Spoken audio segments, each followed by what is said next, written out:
Welcome to the Zenix EMS in-service tutorial video series.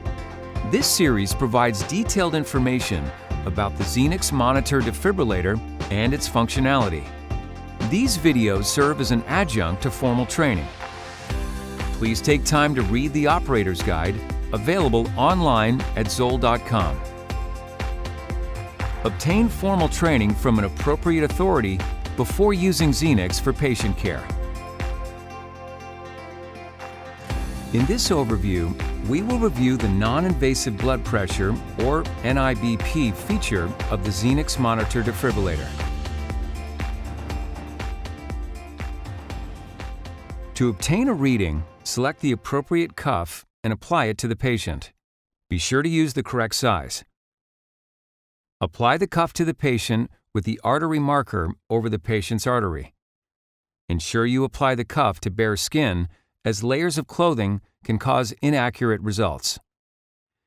To obtain a reading, press the NIBP key. The reading will be displayed in the NIBP window once complete. Zenix has a built-in algorithm that helps the NIBP system mitigate motion artifact.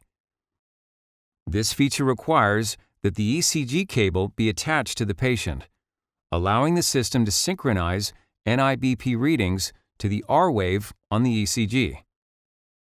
Highlight and select the NIBP window to adjust general settings and alarms. To change to automatic blood pressure measurements, select Auto in the desired interval.